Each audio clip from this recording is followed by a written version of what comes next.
3월 10일 수요일 오늘의 기도로 큐티 시작합니다. 하나님, 풍성하고 영광스러운 하나님 나라 잔치에 초청해 주신 은혜에 감사드립니다. 오늘도 저를 말씀으로 부르시는 초대에 기쁨으로 달려가게 하소서. 구원자와 주인 되신 그리스도로 의의 옷을 입고 믿지 않는 이를 위한 기도를 쉬지 않게 하소서. 예수님의 이름으로 기도드립니다. 아멘. 하늘왕의 초대에 성도가 준비할 예복. 오늘의 찬송, 믿음으로 말미암아 살리라. 찬송의 가사를 함께 읽습니다. 세상은 흔들리고 사람들은 변하여도 나는 주를 섬기리. 주님의 사랑은 영원히 변하지 않네. 나는 주를 신뢰해. 오직 믿음으로 내가 살리라. 오직 믿음으로 내가 살리라.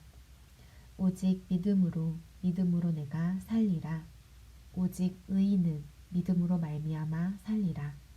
오직 의인은 믿음으로 말미암아 살리라. 아멘. 마태복음 22장 1절에서 14절 말씀.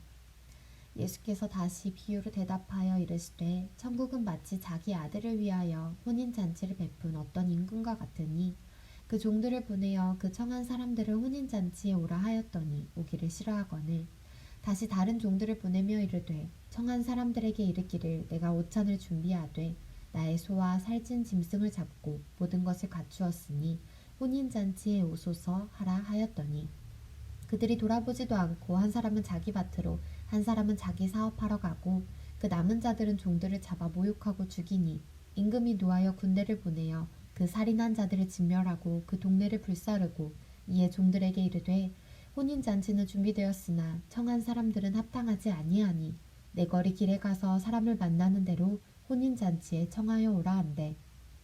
종들이 길에 나가 악한 자나 선한 자나 만나는 대로 모두 데려오니 혼인잔치에 손님들이 가득한지라. 임금이 손님들을 보러 들어올세 거기서 예복을 입지 않은 한 사람을 보고 이르되 친구여 어찌하여 예복을 입지 않고 여기 들어왔느냐 하니 그가 아무 말도 못하거늘 임금이 사환들에게 말하되 그 손발을 묶어 바깥 어두운 데에 내던지라. 거기서 슬피 울며 이를 갈게 되리라 하니라. 청함을 받은 자는 많되 택함을 입은 자는 적으니라. 아멘.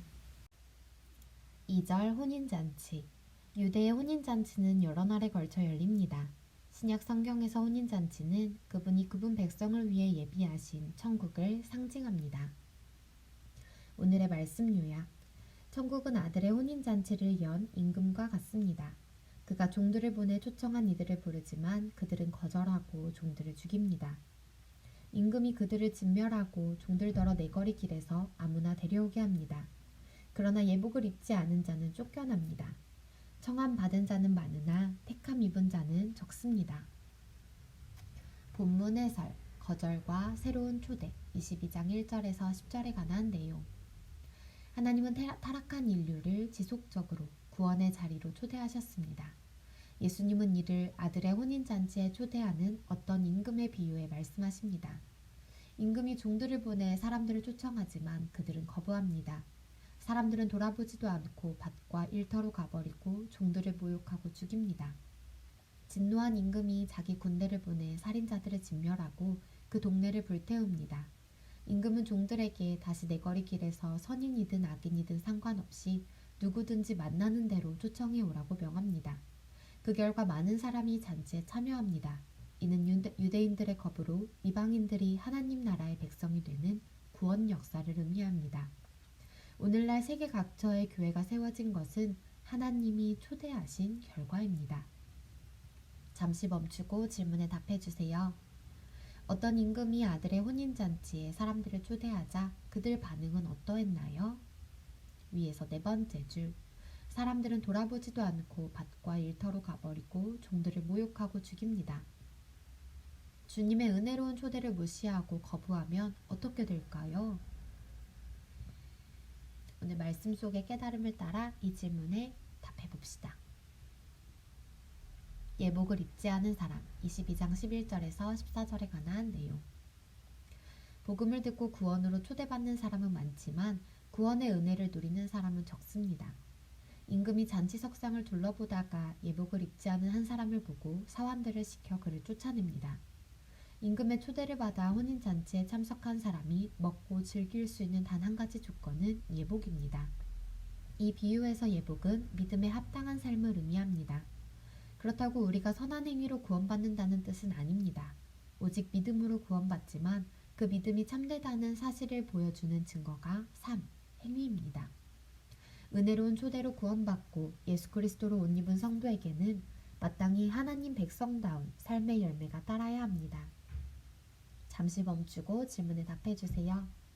혼인잔치에서 예복을 입지 않은 사람은 결국 어떻게 되었나요? 위에서 세 번째 줄. 사환들을 시켜 그를 쫓아냅니다. 하나님 백성에게 어울리지 않는 말과 행동을 어떻게 바꾸어 갈까요?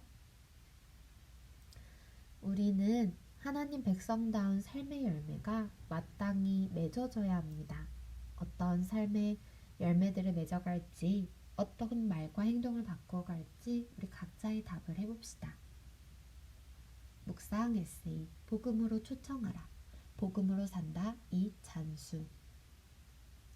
터키에서 생명을 걸고 복음을 전하다 추방당해 한국으로 들어오신 한 선교사님의 이야기를 들었다. 그분이 귀국해서 보니 한국 교회 안에 패배의식이 너무 짙게 드리워져 있더란다.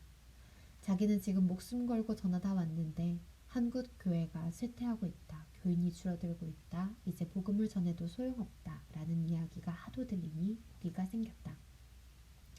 대한민국에서 복음이 안 전해진다고? 어디 내가 한번 확인해 보겠어. 그때부터 자가용을 타지 않고 택시를 타고 다니며 기사들에게 전도를 하기 시작했다.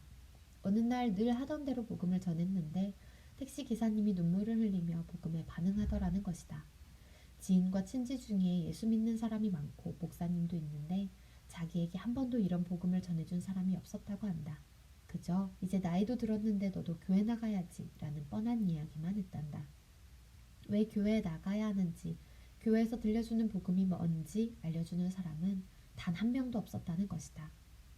교회 다니는 이들도 복음을 잘 몰랐다는 것이다. 복음은 무능하지 않다. 우리가 무지한 것이다. 우리가 복음의 권위를 제대로 알고 그 능력을 제대로 경험하면 복음은 여전히 살아서 역사할 것이다. 지금 이 시간에도 작동하는 예수 그리스도의 십자가 은혜를 바로 알고 복음이 필요한 사람을 구원으로 초청해야 한다. 한절 묵상, 마태복음 22장 3절과 14절에 관한 묵상. 왕의 아들의 혼인잔치에 초대받은 자들에게는 공통점이 있습니다. 그들은 한결같이 잔치에 오기를 싫어했습니다.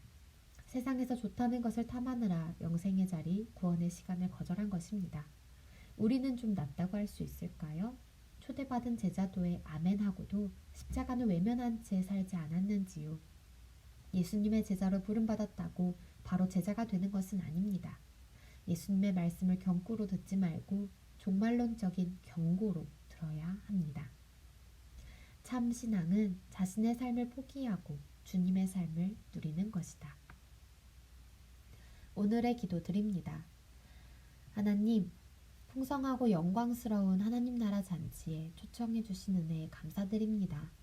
오늘도 저를 말씀으로 부르시는 초대에 기쁨으로 달려가게 하소서. 구원자와 주인 되신 그리스도로 의의 옷을 입고 믿지 않는 이를 위한 기도를 쉬지 않게 하소서. 예수님의 이름으로 기도드립니다. 아멘. 하나님의 일에, 하나님의 초대에 늘 기쁨으로 달려가는 우리가 되기를 소망합니다. 오늘의 큐티를 마칩니다. 감사합니다.